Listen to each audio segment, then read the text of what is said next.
سب سے پہلے فحش بات کی تعریف دیکھ لیں جو الیاس قادری صاحب نے کی ہے۔ فحش بات کی تعریف یہ ہے کہ شرمناک امور مثلاً گندے اور برے معاملات کا کھلے الفاظ میں تذکرہ کرنا۔ السلام علیکم، میں سب سے پہلے آپ کو احمد رضا خان بریلوی کی تعلیمات دکھاتا ہوں، پھر اس کے بعد آپ کو یہ دکھاؤں گا کہ الیاس قادری نے احمد رضا خان کے اوپر کس قدر خطرناک فتوے لگائے، یہاں تک کہ لکھ دیا کہ احمد رضا خان اور ان جیسے لوگ قیامت کے دن کتے کی شکل میں اٹھیں گے، اور یہاں تک بھی لکھ دیا کہ احمد رضا خان بریلوی جیسے لوگوں پہ جنت حرام ہے۔ اصل میں یہ بات ہے اس شخص سے متعلق جو غلط باتیں لوگوں میں پھیلاتا ہے، آپ سمجھ سکتے ہیں۔ تو احمد رضا خان بریلوی نے بھی اسی طرح کا کچھ اپنی کتابوں میں لکھا ہے۔ تو یہ احمد رضا خان بریلوی کی پہلی کتاب ہے ملفوظات اعلیٰ حضرت۔ اس میں احمد رضا خان بریلوی صاحب لکھتے ہیں کہ جب بھی کوئی مرید صاحب اپنی بیوی کے ساتھ 19-20 کرتے ہیں تو پیر صاحب اس وقت بھی حاضر و ناظر ہوتے ہیں، نعوذ باللہ۔ دوسری جگہ پہ احمد رضا خان بریلوی صاحب اپنے خود کے بارے میں لکھتے ہیں کہ میں نے ایک لڑکی کو دیکھا جو 18-20 سال کی تھی، وہ اپنی امی کا دودھ پیتی تھی اور احمد رضا خان صاحب یہ ساری کارروائی دیکھتے تھے۔ اور یہ تیسری روایت ہے، اس میں بریلویوں کے ایک مشہور مولوی صاحب ہیں،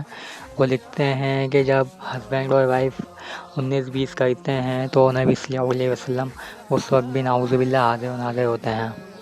آپ نے بریلوی مولویوں کی تعلیمات دیکھ لی کہ کس قدر انہوں نے واہیات باتیں اپنی کتابوں میں لکھی ہیں، جن میں احمد رضا خان بریلوی بھی شامل ہیں۔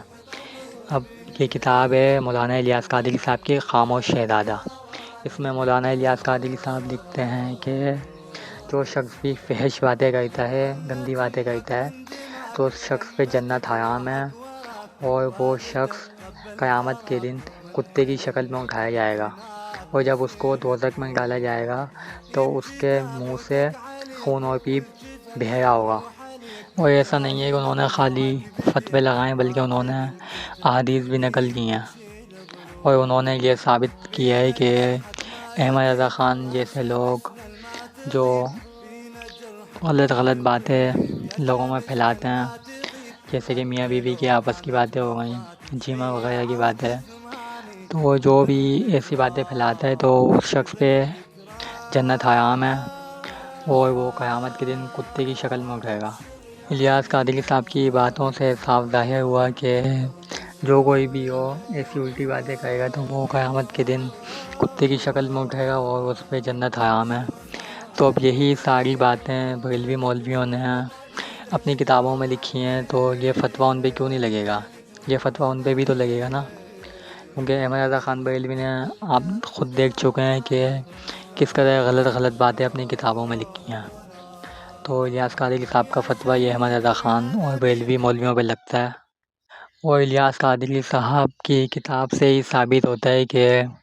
بریلوی مولوی اور احمد رضا خان بریلوی جیسے لوگ